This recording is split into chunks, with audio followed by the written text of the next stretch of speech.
नमस्कार, आदाब, प्रणाम। चेतन भारत लर्निंग में आप सभी का फिर से स्वागत है। अभी तक हम जलवायु का एक घटक कर चुके हैं जो था तापमान। उसका वितरण किस तरीके से होता है, उसका क्षैतिज वितरण कैसा है, ऊर्ध्वाधर वितरण कैसा है, हम देख चुके हैं बहुत स्पष्ट रूप से। तापमान के साथ साथ आर्द्रता कैसे भिन्न होती है वो भी हमने देखी थी।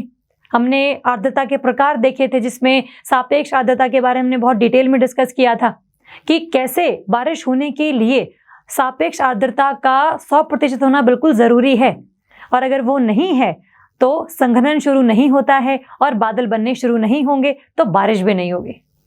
वो था हमारा बिल्कुल एक निचोड़ उस पिछले वाली क्लास का। आज हम शुरू करने जा रहे हैं जलवायु का दूसरा घटक, जिसका नाम है वायुमंडलीय दाब।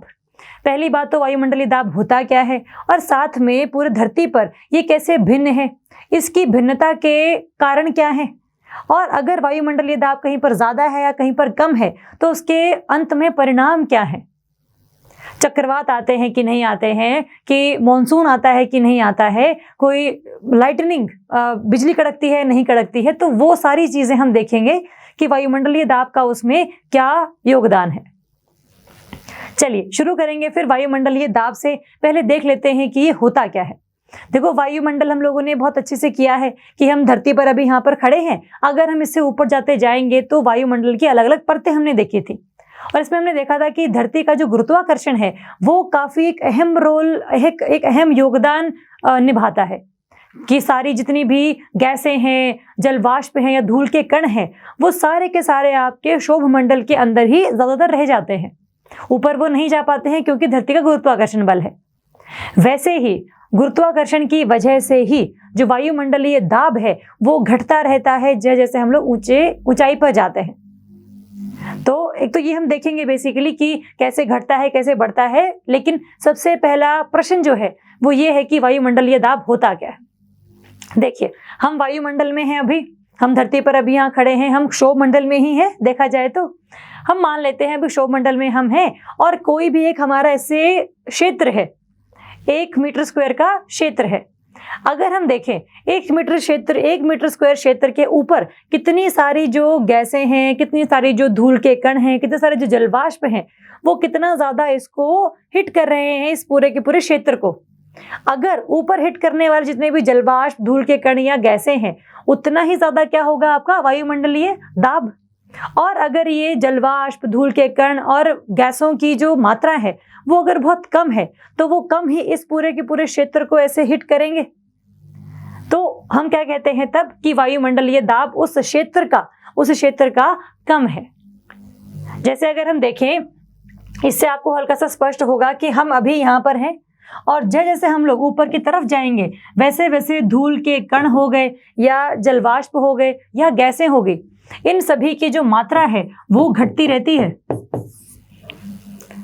रहेगी, और उतने ही कम जलवाष्प, धूल के कण और गैसें जो है उस एक क्षेत्र में उसको हिट करेंगी। इस वाले क्षेत्र में ये हम ले लेंगे, ऊपर जाकर हम ये बात कर लेंगे इसके क्षेत्र की, 1 मीटर स्क्वायर की, फिर 1 मीटर स्क्वायर की, फिर 1 मीटर स्क्वायर की। इसके आसपास बहुत सारे वायु के, गैसों के कण वगैरह हैं, अणु वगैरह हैं, तो यहाँ पर वायुमंडलीय दाब ज़्यादा होगा। ऊपर जाते जाओ तो वैसे वैसे ये सब चीज़ें कम होती चली जाएंगी, तो वायुमंडलीय दाब भी कम हो जाएगा। तो वायुमंडल में कितना भार है और वो भार किस क्षेत्र में, 1 वर्ग मीटर में कितना ज़्यादा उसके ऊपर हिट कर रहे हैं, वो कहलाता है आपका वायुमंडलीय दाब। तो इससे हमें एक बात स्पष्ट है कि जैसे हम लोग ऊपर की तरफ जा रहे हैं ऊंचाई में, वैसे वैसे वायुमंडलीय दाब हमारा घट रहा है, क्योंकि जलवाष्प, धूल के कण और गैसें सारी नीचे ही हैं। नीचे क्यों है? क्योंकि धरती का लग रहा है गुरुत्वाकर्षण बल, इसको वो बहुत ऊपर तक जाने नहीं देता। तो सारी की सारी जो चीजें हैं वो धरती की सतह के पास ही रहती हैं। तो ज्यादा ऊंचाई पर वायुदाब कम होता है, कम ऊंचाई पर वायुदाब ज्यादा होता है। इस बात के बारे में ध्यान रखेंगे। इसके अलावा अगर हम देखें तो देखो, 2 चीजें हैं। वायुदाब को मापने के लिए हम लोग यूज करते हैं, क्या प्रयोग में लेकर आते हैं? बैरोमीटर। ये एक ऐसा इक्विपमेंट है, जो कि उपकरण है, जो कि यूज किया जाता है, जो प्रयोग में लेकर आया जाता है वायुदाब को मापने के लिए। हम नॉर्मली ऐसा कह देते हैं कि अगर वायुदाब 1013 0.2 मिलीबार है तो ये वायु दाब का एक आप कह लीजिए कि स्टैंडर्ड वैल्यू है। इससे अगर आप कम जाएंगे तो हम कहते हैं कि ये निम्न दाब का क्षेत्र है। इससे अगर ऊपर होगा तो हम कहते हैं कि उच्च दाब का क्षेत्र है। लेकिन धरती पर ये उच्च दाब और निम्न दाब जो है इस मात्रा पर नहीं निर्भर करते हैं, निर्भर करते हैं एक दूसरे से, कि अगर यहाँ पर 400 मिलीबार है और यहाँ पर 200 मिलीबार है तो हम क्या बोलेंगे, ये आपका निम्न दाब का क्षेत्र है और ये आपका उच्च दाब का क्षेत्र है। तो वैसे दोनों ही निम्न दाब है, लेकिन एक दूसरे के तुलना में ये उच्च दाब का क्षेत्र है और ये निम्न दाब का क्षेत्र है। और हमें पता है कि जो वायु है, वायु गतिमान वायु जो उसको हम पवन कहते हैं, और ये पवनें कहाँ से कहाँ चलती हैं, ये पवनें चलती हैं कहाँ से, उच्च दाब वाले क्षेत्रों से लेकर निम्न दाब वाले क्षेत्रों तक। तो जितना ज्यादा इन दोनों में अंतर होगा उतना ही हवा की जो गति है वो ज्यादा होगी। क्यों? क्योंकि यहाँ पर उच्च दाब का क्षेत्र है, बहुत सारे जो गैसें हैं, बहुत सारी जो वायु है वो यहाँ पर उपस्थित है, और उतनी ही उपस्थित होने की वजह से क्या होगा, ये अलग अलग दिशाओं में जाएगी। जितनी ज्यादा ये होगी उतनी ज्यादा ये आगे की तरफ भेजी जाएगी। जितने यहाँ पर कम होंगे उस वैक्यूम को, उस शून्य को भरने के लिए हवाएं जो है यहाँ से आकर इसको पूरा का पूरा भर देंगी। तो जितना अंतर इन दोनों के प्रेशर में है, दाब में है, उतना ही पवनों की गति भी है। ज्यादा अंतर ज्यादा पवन की गति, कम अंतर कम पवन की गति। पवन चलेगी जरूर, जहां पर भी दोनों में तुलना में अलग अलग इनकी मात्रा है, पवन चलेगी, लेकिन उसकी गति निर्भर करती है कितना इन दोनों में अंतर है।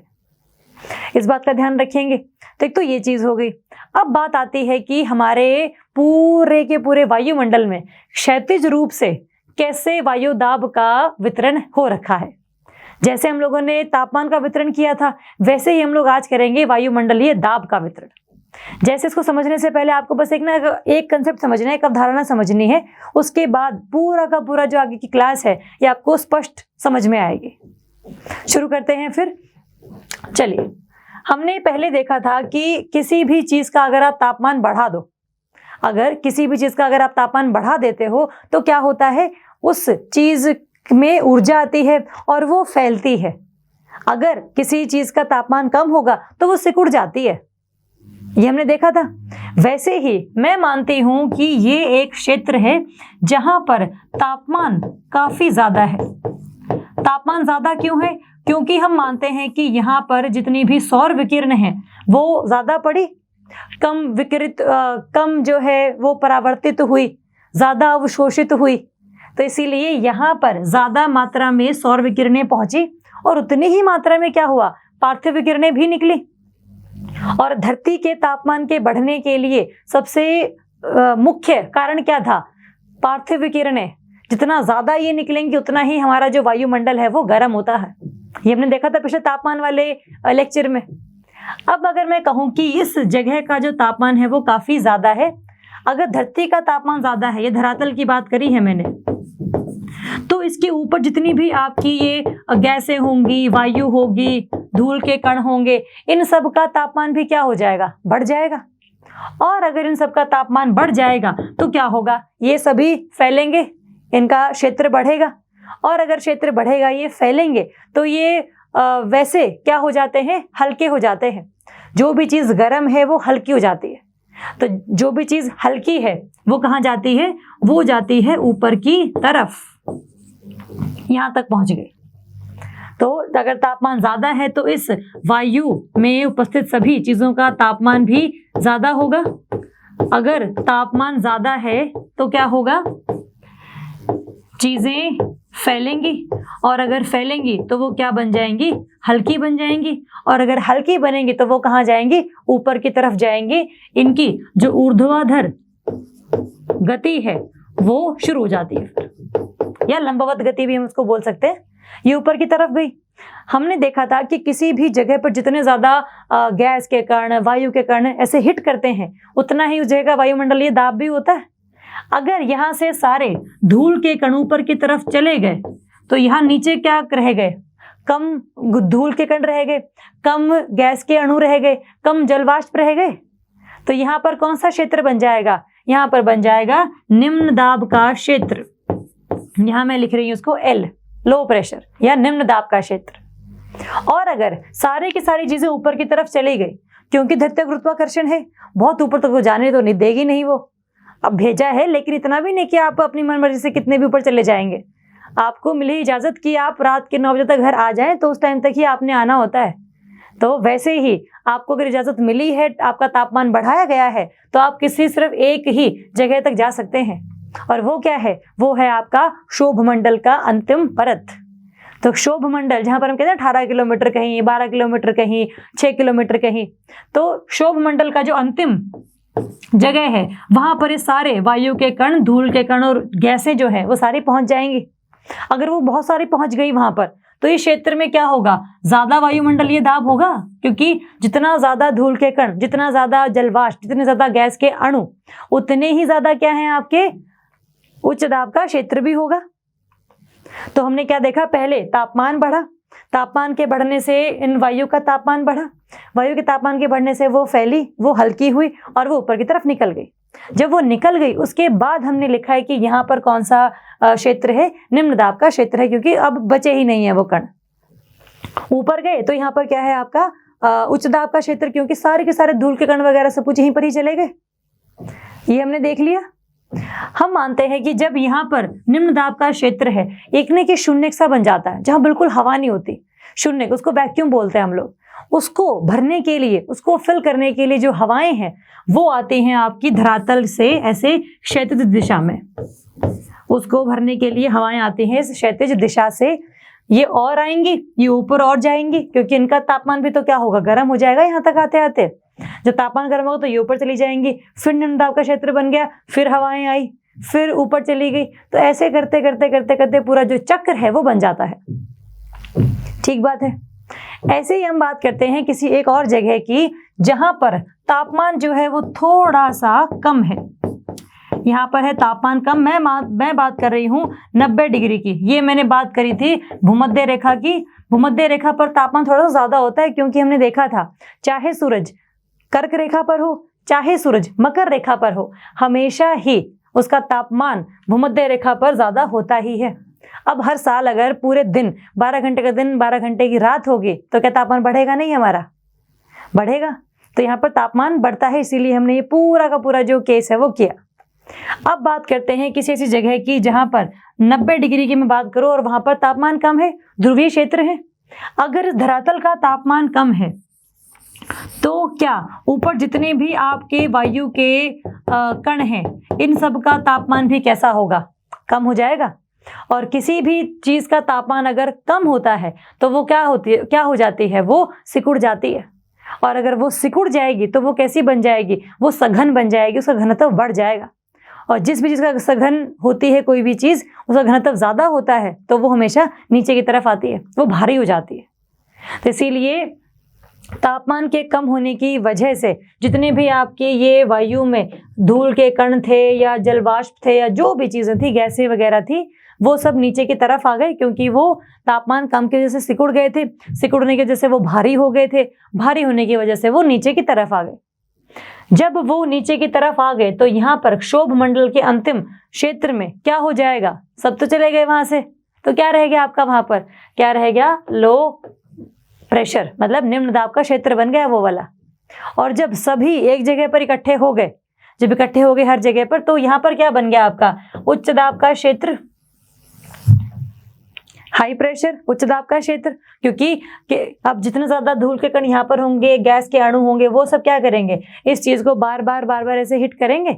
उसी चीज को तो हम क्या बोलते हैं? दाब बोलते हैं ना। तो तापमान कम होने की वजह से वायु का तापमान भी कम हुआ, वो सिकुड़ गई सारे वायु के कण, और सिकुड़ने की वजह से वो ऐसे आपस में जुड़ गए, भारी हो गए, और भारी होने की वजह से वो नीचे की तरफ आ गए। और जब वो नीचे की तरफ आ गए तब हम कहते हैं कि यहाँ पर क्या बन गया? उच्च दाब का क्षेत्र, मतलब हाई प्रेशर एरिया। अब देखो, जितने भी धूल के कण यहाँ पर आए, क्या वो धरती को चीर के अंदर चले जाएंगे? नहीं ना। तो उनको जाने के लिए जगह तो चाहिए कहीं ना कहीं। ऊपर से आते जा रहे हैं, यहाँ पर जाने की जगह नहीं है कहीं, तो क्या करेंगे? ये धरती से टकरा के आधे जाएंगे यहाँ, आधे जाएंगे यहाँ। ठीक बात है, आधे जाएंगे यहाँ, आधे जाएंगे वहां। और ये जो आपका निम्न दाब का क्षेत्र बना है, इसमें क्या हो गया, शून्य बन गया, एक वैक्यूम क्रिएट हो गया। इसी वैक्यूम के क्रिएट होने की वजह से, इसी शून्य के बनने की वजह से जो हवाएं हैं उसको भरने के लिए क्षैतिज दिशा से आई होंगी, आई है। ठीक बात है। जैसे हमने यहाँ पर तापमान ज्यादा में किया था कि सारे धूल के कण, वायु के कण ऊपर की तरफ चले गए, यहाँ तक वो पहुंच गए। अब आगे जाने दे नहीं रही धरती उन्हें, क्योंकि क्या है, गुरुत्वाकर्षण है। अगर ये आगे जाने नहीं देगी ऊपर की तरफ, नीचे ये आ नहीं सकते, क्योंकि नीचे से तो और सारे धूल के कण ऊपर की तरफ आ रहे हैं। तो इनके पास क्या रास्ता है, कहाँ जाएंगे, इकट्ठे तो होने से रहे, यहाँ पर इकट्ठे नहीं होंगे तो कहाँ जाएंगे, आधे चले गए यहाँ, आधे चले गए यहाँ। ठीक बात है। तो अगर मैं देखूं, बस हम इसका निचोड़ निकाल रही हूँ किस तरीके से, कि जहां पर भी तापमान ज्यादा होता है, धरातल का तापमान ज्यादा होता है, उसके आसपास की जो वायु है उसका तापमान भी ज्यादा होता है। सारी चीजें ऊपर की तरफ निकलती हैं क्योंकि वो हल्की हो जाती हैं, क्योंकि तापमान उनको फैला देता है। ऊपर की तरफ वो गए, शोभ मंडल का अंतिम जो चरण है वहां पर वो पहुंच गए। ऊपर धरती जाने देगी नहीं क्योंकि गुरुत्वाकर्षण बल है। नीचे वो आ नहीं सकते क्योंकि नीचे से तो और चीजें और ऊपर आ रही हैं, क्योंकि तापमान उनका ज्यादा है। इसीलिए यहाँ नीचे ना जाकर, ऊपर ना जाकर वो चले जाते हैं इस तरफ। और इस निम्न दाब क्षेत्र को भरने के लिए जो हवाएं हैं वो आती है क्षैतिज दिशाओं से। और जहां पर तापमान कम होता है वहां पर सारे वायु का तापमान भी कम होता है, चीजें सिकुड़ जाती हैं, भारी हो जाती हैं, और भारी होने की वजह से नीचे की तरफ आएंगी। जब नीचे की तरफ आ गई, उसके बाद यहाँ पर क्या बना है, निम्न दाब का क्षेत्र। उसको भरने के लिए हवाएं जो है वो यहाँ से यहाँ आएंगी। और यहाँ पर उच्च दाब के क्षेत्र में जब बहुत सारे धूल कण इकट्ठे हो गए हैं, वायु के अणु इकट्ठे हो गए हैं, तो वो कहाँ जाएंगे, आधे यहाँ, आधे वहां। ठीक बात है। तो अगर आप इस पूरे की पूरी आकृति को देखो तो आप ये पता लगा सकते हैं कि हर एक निम्न दाब क्षेत्र के ऊपर एक उच्च दाब का क्षेत्र होता है। हर एक उच्च दाब के क्षेत्र के ऊपर एक निम्न दाब का क्षेत्र होता है ना। और हवाएं उच्च दाब के क्षेत्र से निम्न दाब के क्षेत्र तक जाती हैं क्षैतिज रूप से। यहाँ पर भी समान ही है, उच्च दाब के क्षेत्र से आगे चली गई हवा निम्न दाब के क्षेत्र तक। तो धरती पर ये सब ना चलता रहता है, इसे ही हम कहते हैं पवने। और जो धरती पर तापमान को सबसे ठीक ठाक बनाए रखती हैं और जीवन यापन के लिए इस पूरे ग्रह को संभव कर पाती हैं। ये कारण है तापमान के बढ़ने, और ये कारण ये है तापमान का बढ़ना या घटना। और तापमान बढ़ाता घटाता कौन है, सूरज। तो सब चीजें धरती पर सूरज कर रहा है रेगुलेट। ठीक बात है। तो इस तरीके से आप ध्यान रखना। अब इसका मैं अगर एक और चीज बताऊं आपको कि देखो जरा, जहां पर ये निम्न दाब का क्षेत्र है, यहां पर जो क्षैतिज दिशा में हवा क्या करती है, आपस में मिलती है। उच्च दाब के क्षेत्र में क्षैतिज रूप से हवाएं दूर जाती हैं। सेम यही हो रहा है यहाँ पे भी, उच्च दाब के क्षेत्र से हवाएं दूसरे से दूर जाती हैं। निम्न दाब के क्षेत्र में जो हवाएं हैं इस जगह की तरफ आती हैं, आगे इस तरफ। अगर हम देखें, मैंने आपको जब सापेक्ष आर्द्रता करवाई थी तो मैंने क्या बोला था आपको कि जब कोई भी हवा, जलवाष्प ऊपर की तरफ जाते हैं तो उनका तापमान क्या होना शुरू हो जाता है, घटना शुरू हो जाता है। सामान्य ह्रास दर, ऊपर की तरफ वो गए, तापमान कम हो गया। एक तापमान ऐसा आया कि उस वायु में उतने ही जलवाष्प हैं जितने उसके पास होने चाहिए, और क्या शुरू हो जाता है, फिर संघनन शुरू हो जाएगा, संगठन शुरू हो जाएगा, और इसी वजह से फिर बादल बनेंगे, बादल बन के बारिश कर देंगे। तो क्या मैं ये बोल सकती हूँ कि जहां पर भी ये हवाएं बहुत सारी आ गई, अंत में जाएंगी कहाँ, ये ऊपर की तरफ जाएंगी। जलवाष्प भी ऊपर की तरफ चले गए, गैसें भी ऊपर की तरफ चली गई, तो ऊपर की सब ऊपर की तरफ चले गए। और ऊपर की तरफ जाकर हुआ क्या, यहाँ पर बन गया उसका बादल, और बादल ने कर दी उसकी बारिश, है ना। तो निम्न दाब के क्षेत्रों के ऊपर बादल बनते हैं और बारिशें होती हैं। इसीलिए निम्न दाब का क्षेत्र जो है वो हमेशा जुड़ा हुआ होता है किससे, थोड़े खराब मौसम से, मतलब बारिश वाले मौसम से। अगर हम यहाँ देखें उच्च दाब के क्षेत्र पे, तो हवाएं नीचे की तरफ आ रही हैं। और बादल बनने के लिए क्या चाहिए होता है, बादल बनने के लिए चाहिए होता है कि जो वायु है, जो कण है, जो जलवाष्प हैं, वो जाएं ऊर्ध्वाधर, ऊपर की तरफ, ना कि नीचे की तरफ, है ना। तो ऊपर की तरफ लंबवत जाएं वो, ना कि नीचे की तरफ। इसीलिए बादल बनने के जो संभावनाएं हैं यहाँ पर हो जाती हैं थोड़ी सी कम। इसीलिए यहाँ पर बहुत बढ़िया मौसम रहता है, बादल नहीं होते हैं, तो फिर सारी सूर्य किरणें भी पहुंच पाती हैं धरातल तक, है ना। तो इस वजह से क्या होता है, निम्न दाब के क्षेत्र के क्षैतिज रूप से हवाएं जो है करती हैं इसके साथ साथ आगमन करेंगी, और उच्च दाब के क्षेत्र से जो हवाएं हैं वो चली जाती हैं। तो निम्न दाब के क्षेत्र के ऊपर बादल हैं, खराब मौसम है। निम्न दाब का क्षेत्र मतलब खराब मौसम, उच्च दाब का क्षेत्र मतलब ठीक मौसम। और ये कौन से क्षेत्रों की बात कर रही हूं मैं, धरातल के क्षेत्रों की, ना कि ऊपर वाले क्षेत्रों की, क्योंकि हमें पता है क्षोभ मंडल में ऊपर यहाँ पर क्या है, उच्च दाब है, अगर नीचे निम्न दाब है तो। क्योंकि निम्न दाब क्यों बना है, क्योंकि सारे आपके वायु के जो अणु हैं, हवा के जो अणु हैं वो सारे ऊपर की तरफ निकल गए, उनके निकल जाने के बाद यहाँ पर निम्न दाब का क्षेत्र बना है। आप ऐसा मत समझिएगा कि अभी तो मैंने बोला कि उच्च दाब क्षेत्र से निम्न दाब क्षेत्र तक हवा जाती है, और अभी मैं बना रही हूँ कि हवा यहाँ से यहाँ जा रही है, और ये तो निम्न दाब का क्षेत्र है और ये उच्च दाब का क्षेत्र है। उल्टा नहीं बोल दिया फिर मैंने, बोल सकते हैं आप ये, लेकिन ऐसा नहीं है। ऐसा क्यों नहीं है, क्योंकि हवा के जाने के बाद यहाँ पर आपका निम्न दाब का क्षेत्र बना है, ना कि निम्न दाब के क्षेत्र के बनने की वजह से हवा यहाँ से गई है। ध्यान से सुनिएगा कि हवा के चले जाने की वजह से यहाँ पर निम्न दाब का क्षेत्र बना है, ना कि इस निम्न दाब के क्षेत्र के बनने की वजह से हवा ऊपर की तरफ गई है। तो ये जो एक छोटा सा अवधारणा है कि अगर आपको समझ में आया है तो बहुत अच्छी बात है। आप इसको एक बार देखो, एक बार बनाकर देखो खुद भी आकृति कि कैसे क्या चीजें हो रही हैं। तो अगर इसमें हम देखें, ये तो है धरातल वाला क्षेत्र, ये है आपका उच्च वातावरण वाला, उच्च वायुमंडल वाला क्षेत्र, ये है आपका धरातल वाला क्षेत्र, और ये है आपका उच्च वायुमंडल, ये है उच्च वायुमंडल।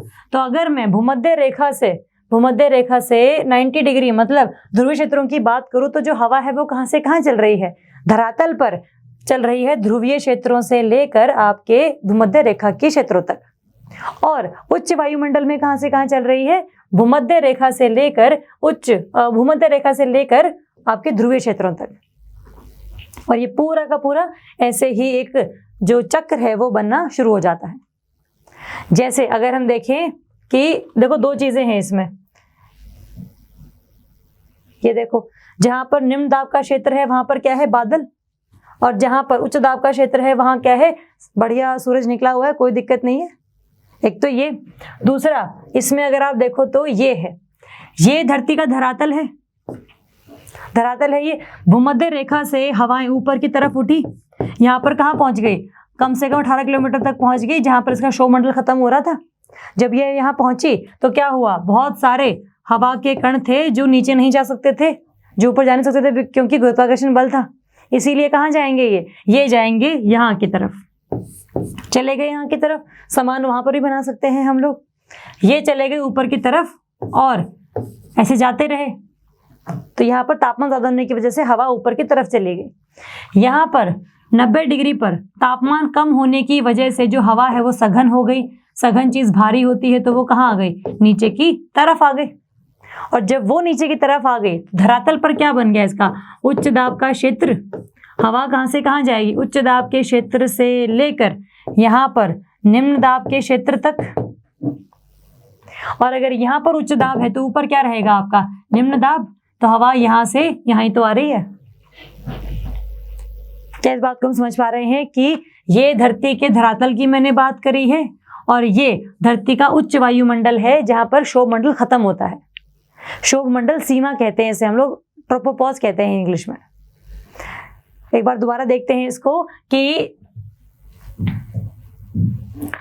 भूमध्य रेखा पर तापमान ज्यादा होने की वजह से सारी हवा जो है ऊपर की तरफ चलेगी, क्षोभ मंडल सीमा तक चली गई। नीचे जब कोई हवा के कण नहीं रहे तो यहाँ पर क्या बन गया, निम्न दाब का क्षेत्र बन गया। ऊपर जब सब चले गए तो ऊपर क्या बन गया, उच्च दाब का क्षेत्र।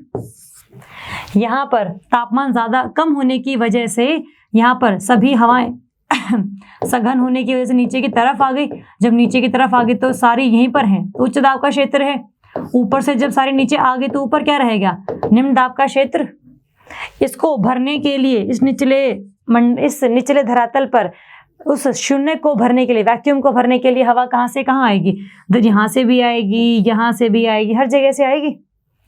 और उच्च दाब का क्षेत्र है ही है, यहाँ से हवा चली गई इसको भरने के लिए, और यहाँ पर निम्न दाब है, यहाँ पर उच्च दाब है उच्च वायुमंडल में, तो हवा यहाँ से यहाँ चली गई, है ना। तो ये एक पूरा चक्र बन रहा है धरती का पवनों का, और हम बोल सकते हैं कि पवनें धरातल पर चलती हैं कहाँ से कहाँ, ध्रुवीय क्षेत्रों से लेकर भूमध्य रेखा तक, और उच्च वायुमंडल में हवाएं चलती हैं कहाँ से, भूमध्य रेखा से लेकर आपके ध्रुवीय क्षेत्रों तक। तो ये पूरा का पूरा जो चक्र है वो बनना शुरू हो जाता है।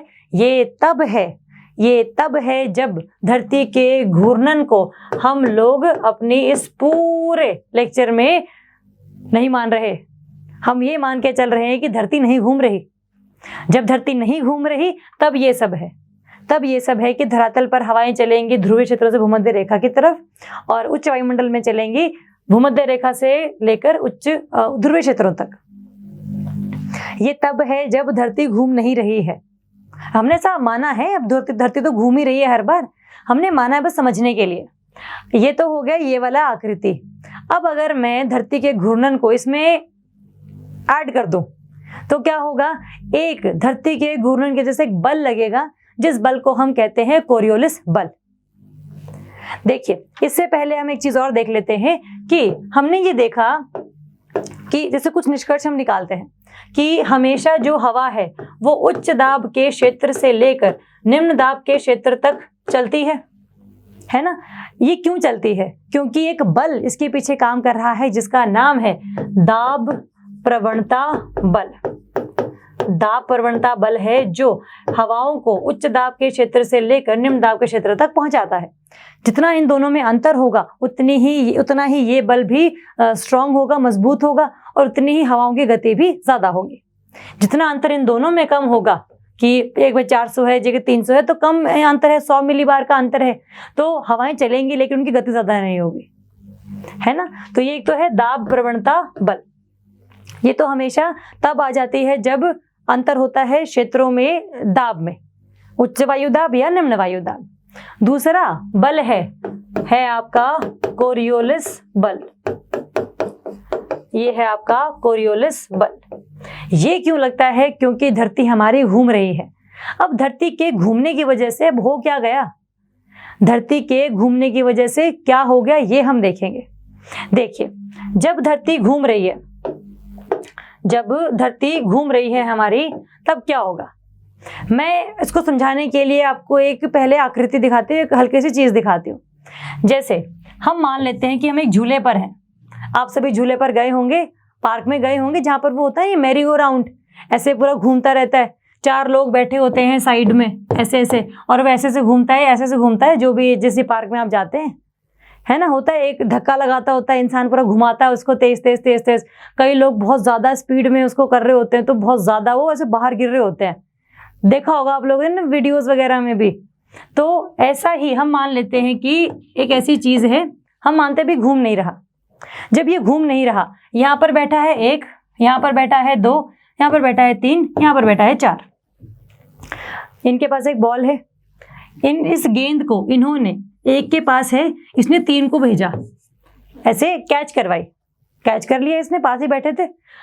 अगर ये अच्छे कैचर हैं तो, अगर नहीं अच्छे कैच है तो फिर वो ऊपर से निकल जाएगी सिर के, बट हम मान के चलते हैं कि हर कोई कैच पकड़ सकता है। तो इसने जब इनको भेजी तो इनके तक वो बॉल पहुंच गई, सिंपल सी बात है, क्योंकि अभी कोई घुमा नहीं रहा हमें। अब हम कहते हैं कि ये जो झूला है ये घूम गया, ये घूम रहा है ऐसे, इसे हम कहते हैं घड़ी की सुई के विपरीत, या फिर हम इसे कहते हैं वामावर्त कह लीजिए, या फिर एंटी क्लॉकवाइज कह लीजिए। घड़ी की सुई के विपरीत, घड़ी चलती है ना ऐसे, ये चल रहा है ऐसे, ठीक बात है। अब जब ये ऐसे घूम रहा है तो अभी शुरुआत हुई है कि इसने गेंद जो है इसको फेंकी थी, लेकिन जब ये घूम गया तो क्या मैं ये बोल सकती हूँ कि एक जो यहाँ पर पहले बैठा हुआ था वो भी कहाँ चला गया, यहाँ चला गया। जो 2 यहाँ बैठा हुआ था वो कहाँ चला गया, यहाँ चला गया। जो 3 यहाँ बैठा हुआ था वो कहाँ चला गया, यहाँ। और जो 4 यहाँ था वो कहाँ चला गया, यहाँ। लेकिन जरा एक के पर्सपेक्टिव से देखो, एक के दृष्टिकोण से देखो कि उसने ना इस 3 को गेंद फेंकी थी, लेकिन कहाँ चली गई? वो गेंद चली गई यहां पर, वो गेंद चली गई यहां पर, क्योंकि अब क्या हो रहा था, वो चीज ऐसे ऐसे करके घूम रही थी। तो एक को क्या लगा कि मैंने बॉल फेंकी तो सीधी थी, लेकिन चली गई कहाँ? 2 के पास, है ना। लेकिन वो 2 के पास नहीं गई है, वो 2 के पास गई है, लेकिन वो बॉल सीधी ही गई है, क्योंकि हम घूम गए ना, इसलिए हमें पता लगा कि वो बॉल तो यहां पर आने के बजाय वहां चली गई। तो वास्तव में जो गेंद है वो तो सीधी ही गई थी, वो सीधी ही गई है। वो यहां से जब फेंकी गई थी तो वो यहीं ही पहुंची, लेकिन एक के दृष्टिकोण से उसने 3 को फेंकी थी, बट वो पहुंच गई 2 पर। तो एक के हिसाब से जो आपकी गेंद है वो किसकी तरफ विक्षेपित हो गई? दाहिने हाथ की तरफ। ये हो गया दाहिने हाथ की तरफ विक्षेपण। और ये कब है? जब हम कहाँ घूम रहे हैं? वामावर्त दिशा में घूम रहे हैं, या फिर हम इसको बोल सकते हैं एंटी क्लॉकवाइज दिशा में। तो अगर कोई भी चीज घूम रही होती है वामावर्त दिशा में, तो कोई भी चीज आप अगर फेंकोगे तो वो कैसे विक्षेपित होगी? दाहिने हाथ की तरफ। ठीक बात है। लेकिन अब सोचिए कि अगर ये ऐसे ना घूम रहे हो, हम मानते हैं कि ये ऐसे बैठे हुए हैं, अभी कोई नहीं घूम रहा, ये 1 है, ये 2 है, ये 3 है और ये 4 है। इसने गेंद को फेंका इसकी तरफ, अभी घूम नहीं रहे तो इसके पास पहुंच गई। वो एक के दृष्टिकोण से 3 को फेंका था, 3 को मिल गई। अब ये घूम रहे हैं ऐसे, इसे हम कहते हैं दक्षिणावर्त या फिर क्लॉकवाइज मूवमेंट। मतलब घड़ी के सुई की दिशा के बिल्कुल उसी रूप में, के अनुरूप, घड़ी की सुई की दिशा के अनुरूप जो है ये चीज घूम रही है। जब ये यहाँ ऐसे घूम रहे हैं तो क्या मैं ये बोल सकती हूँ कि एक जो 3 अभी यहाँ पर था वो कहाँ आ गया? यहाँ आ गया।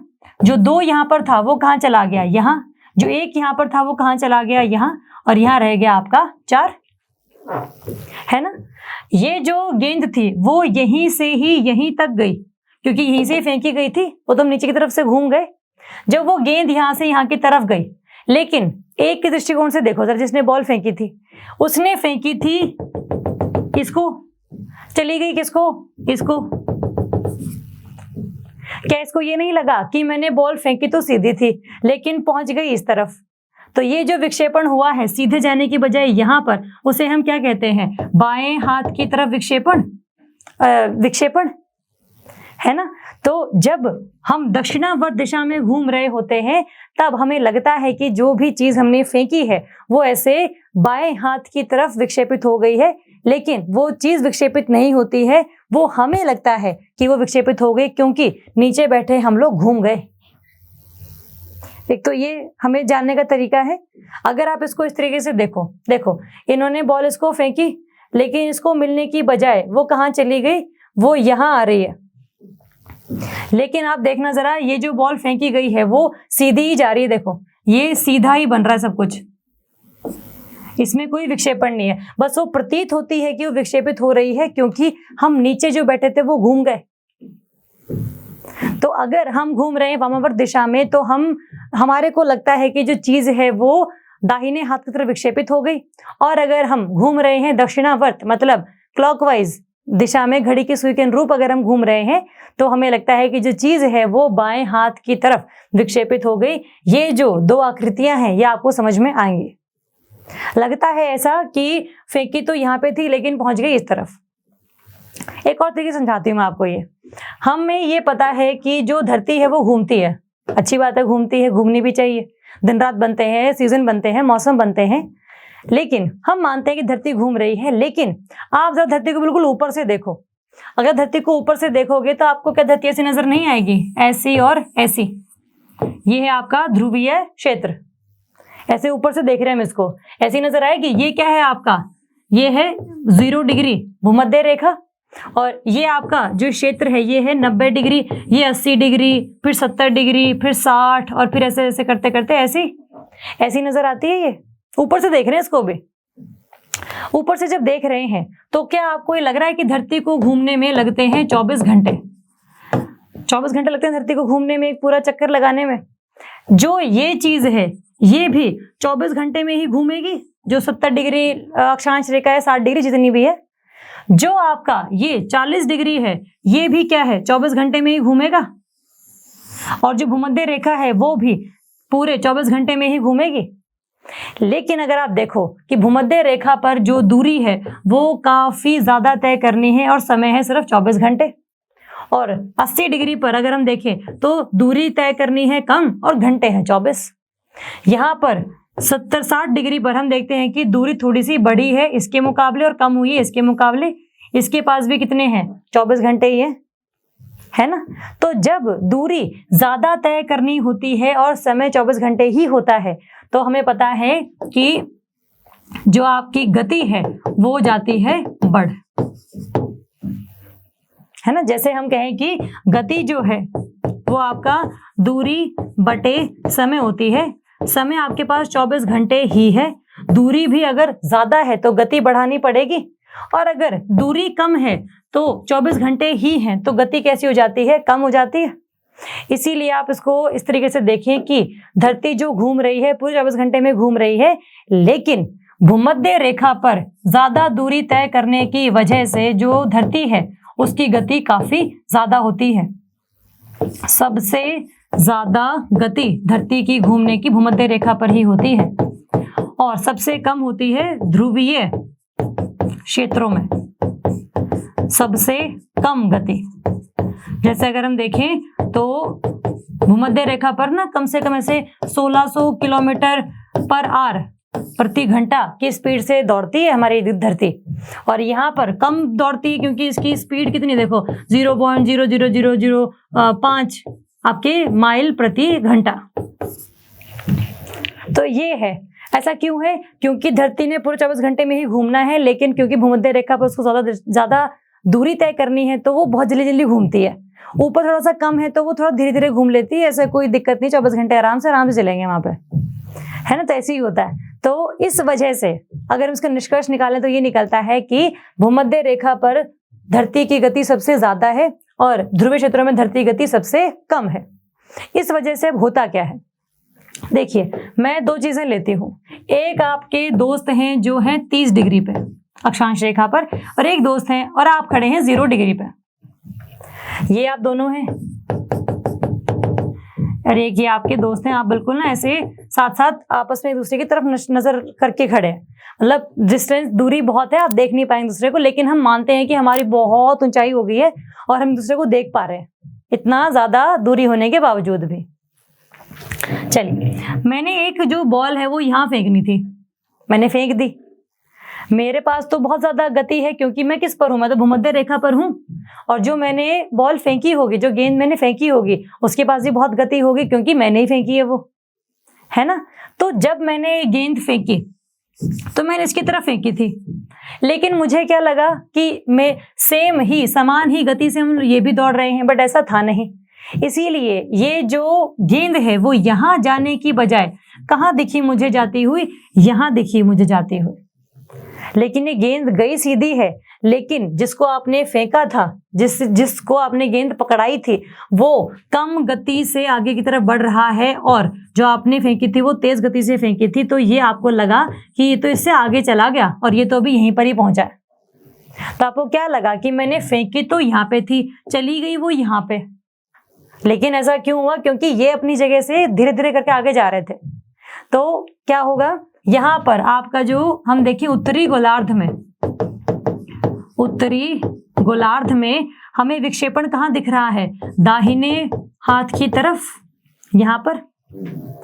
और बात कर लेते हैं कि आप अब इन्होंने बॉल फेंकी आपको, ये थे यहाँ पर, इन्होंने आपको बॉल फेंकी, आप हैं यहाँ पर। इन्होंने बॉल फेंकी होगी तो धीरे फेंकी क्योंकि धीरे चल रहे हैं खुद भी ये, और आप चल रहे हैं बहुत तेज, जिंदगी में आप बहुत तेज है। तो इन्होंने गेंद जब यहाँ फेंकी थी तो वो यहाँ पर आपके ना मिलने की बजाय वो कहाँ रह गई, वो थोड़ी सी ऐसे पीछे की तरफ रह गई, क्योंकि आप बहुत जल्दी आगे चले गए, है ना, कि आप बहुत जल्दी आगे चले गए, क्योंकि उनको तो लगा था कि हम सेम ही गति से जा रहे हैं आगे आगे, बट उन्हें क्या पता था कि आप तो बहुत तेज भाग रहे हैं। तो आप चले गए बहुत आगे और ये जो गेंद है वो रह गई थोड़ी सी आपसे पीछे। तो अगर आप इस गेंद के अनुरूप देखो तो ये ऐसे आनी चाहिए थी, लेकिन ये गई ऐसे। तो जो विक्षेपण है वो कैसे हुआ? ऐसे आनी चाहिए थी, ऐसे चली गई। तो विक्षेपण कहाँ है? दाहिने हाथ की तरफ ही है ना। हमने किसके हिसाब से देखना है? जो दिशा से गेंद यहाँ पर आनी थी उसकी दिशा से ये है आपका दाहिना हाथ। तो उत्तरी गोलार्ध में जो विक्षेपण है वो कहाँ होता है? दाहिने हाथ की तरफ। दूसरा हम बात करें दक्षिणी गोलार्ध की। दक्षिणी गोलार्ध की बात करते हैं। ये है आपका 0 डिग्री और ये है आपका 30 डिग्री साउथ, दक्षिण। यहां पर भी 2 व्यक्ति हैं, यहां पर भी आपके 2 व्यक्ति हैं, एक व्यक्ति है। बॉल गेंद फेंकनी थी यहां से यहां की तरफ, फेंकी यहां से यहां की तरफ। जब गेंद यहां से यहां की तरफ फेंकी तो क्या है? ये तो जा रहे हैं बहुत आगे, इनकी तो गति है वो है ज्यादा है और इनकी गति कम है। तो जब बॉल फेंकी हुई कुछ समय तो लगा होगा आगे उसको वहां तक पहुंचने में, तो इतने में क्या हुआ? ये काफी आगे चले गए और ये काफी ऐसे पीछे रह गए। इनको तो लगा था कि इसी गति से मैं पहुंच जाऊंगा, यहां पर फेंक दूंगा मैं गेंद। लेकिन ये गेंद कैसी नजर आई आपको? ये थोड़े से कम यहां पर पहुंचे हैं और गेंद जो है वो आपने ऐसे फेंक दी। गति तो बहुत तेज थी ना इसकी, गति तो बहुत तेज थी। तो जब आपने ये गेंद फेंकी तो ये कम गति से आ रहे हैं इसकी तरफ, और जब ये कम गति से आ रहे हैं तो बॉल तो आगे चली गई, इनसे चली गई आगे। इनकी गति तेज थी, ये आगे की तरफ इन्होंने फेंक दी, ये कम गति से आते पीछे रह गए। तो ये जो विक्षेपण है, क्या विक्षेपण? ये बाएं हाथ की तरफ नहीं है। और अगर मैं कहूं कि ये 2 जो व्यक्ति हैं वो यहां पर हैं, कि अब गेंद फेंकी इन्होंने फेंकी। जब इन्होंने फेंकी तो आप तो बहुत तेजी से आगे निकल गए, आप तो आगे निकल गए। इन्होंने फेंकी थी कम गति से, क्योंकि खुद कम गति से जा रहे थे ये, तो इन्हें क्या लगा? तो इनको बॉल कैसी नजर आई कि तो पीछे ही रह गई। आप तो आगे निकल गए, ये पीछे रह गई गेंद, क्योंकि गति अलग अलग है ना। ये कम गति से है तो इन्होंने कम गति से फेंका होगा, लेकिन आप तो बहुत तेज है, आप आगे निकल गए। तो यहाँ पर भी जो विक्षेपण है वो कहाँ है? बाएं हाथ की तरफ ही है। चाहे गेंद यहाँ से यहाँ आ रही हो, चाहे गेंद यहाँ से यहाँ आ रही हो, विक्षेपण कहाँ है? डिफ्लेक्शन कहाँ है? बाएं हाथ की तरफ। तो ये जो डिफ्लेक्शन है, जो विक्षेपण है, इस विक्षेपण को जस्टिफाई करने के लिए, लोगों को बताने के लिए हमने एक बल का इजाद किया, जिस बल का नाम है कोरियोलिस बल। तो अगर मैं कहूं कि कोरियोलिस बल एक ऐसा बल है जो चीजों को विक्षेपण करने के लिए उत्तरदायी है, लेकिन ऐसा है नहीं। ऐसा इसलिए नहीं है क्योंकि जैसे हम कहते हैं ना कि जो सूरज है वो पूरब से निकलता है, पश्चिम में ढलता है, यही कहते हैं हम लोग। आपको सूरज जाता हुआ नजर भी आता है, ऐसे हो रहा है, लेकिन क्या वास्तव में सूरज अपनी जगह को हटा रहा है? अपनी जगह से वो हिल रहा है?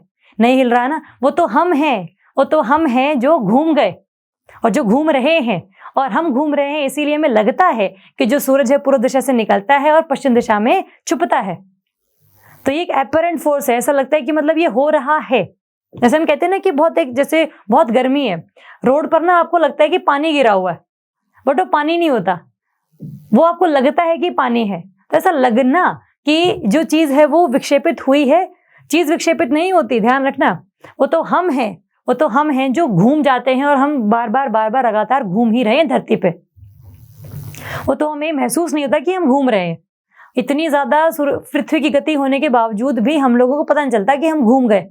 वो तो हमें सूरज रात दिखते हैं, हमें इसलिए पता लग जाता है कि हम घूम रहे हैं, है ना। तो इसी गति के अंतर की वजह से जो चीजें हैं वो आपको विक्षेपित नजर आती हैं।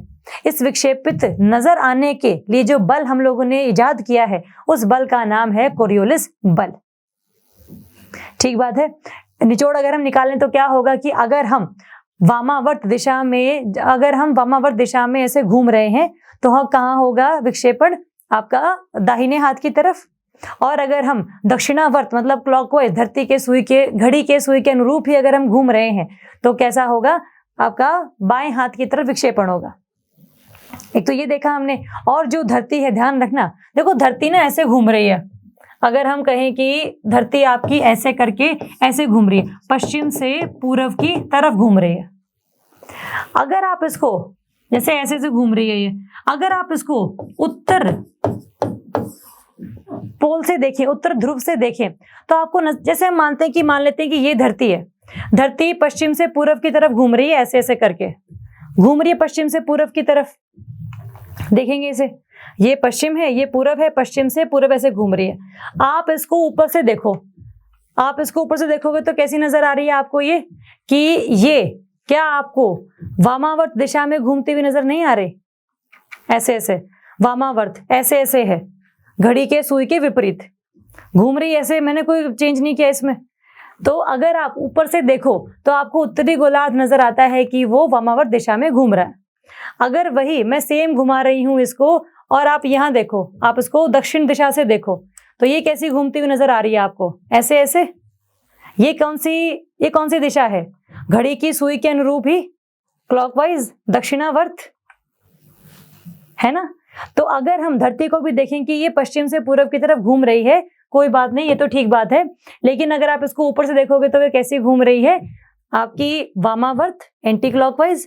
और दक्षिण से अगर आप देखोगे तो ये घूम रही है आपकी ऐसे, इस तरीके से घड़ी के सुई के अनुरूप ही। ठीक है, तो उत्तरी गोलार्ध में वामावर्त चलन की वजह से चीजें घूम जाती हैं कहाँ? दाहिने हाथ की तरफ। और दक्षिण गोलार्ध में दक्षिणावर्त घूमने की वजह से ये हो जाती हैं बाइने हाथ की तरफ विक्षेपित। तो ये निकला है हमारा निष्कर्ष कि कोरियोलिस बल एक ऐसा बल है जो कि उत्तरी गोलार्ध में चीजों को विक्षेपित कर देता है दाहिने हाथ की तरफ। और ये दाहिना हाथ कहाँ है? दाहिना हाथ है बेसिकली, ये चीज ऐसे जा रही है तो इसका दाहिना क्या होगा? ये। कोई चीज अगर ऐसे आ रही है तो इसका दाहिना क्या होगा? ये। तो जो चीज है उसका ही दाहिना या बायां की हम बात कर रहे हैं। अपना दाहिना बायां क्या है? हम कौन है?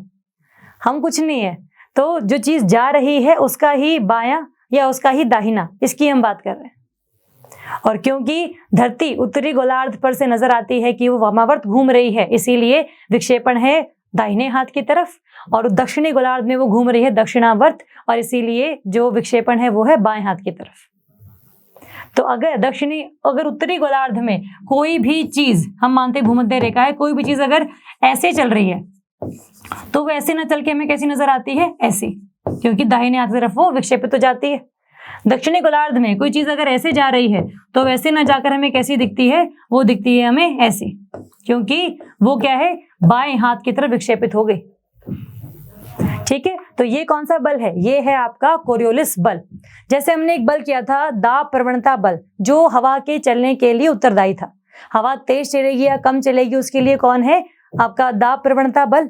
लेकिन हवा सीधी जाएगी या ऐसे जाएगी, इसके लिए कौन उत्तरदायी है? उसके लिए उत्तरदायी है आपका कोरियोलिस बल। उसके लिए उत्तरदायी है आपका कोरियोलिस बल। ठीक बात है, ये ध्यान रखेंगे। और जितना भी जिस चीज की गति होगी, जैसे जो चीज हमने फेंकी है ना, जितनी उसकी गति होगी उतना ही हमें विक्षेपण नजर आता है, क्योंकि आपने इतनी तेजी से फेंकी कि अगले वाला तो पीछे ही रह गया, तो विक्षेपण ज्यादा नजर आता है। तो कोरियोलिस बल आपका बढ़ता है किसके साथ? उस चीज की गति के साथ जो आपने फेंकी है या जो चल रही है, उस चीज की गति, चाहे वो हवा है, चाहे वो पानी है, कुछ भी है, उसकी गति ज्यादा होगी तो विक्षेपण भी उतना ही ज्यादा होगा। ठीक बात है, ये ध्यान रखेंगे। और दूसरा है आपका घर्षण बल से हम इसकी तुलना करते हैं। तो घर्षण बल क्या होता है? घर्षण बल होता है जब धरती के वायुमंडल में कई सारे धूल के कण हैं या जो भी चीजें हैं वो जब उपस्थित हैं तो हवा ना चलते टाइम थोड़ी सी उसकी गति कम हो जाती है, क्योंकि उसको वैसे रोक से लेते हैं।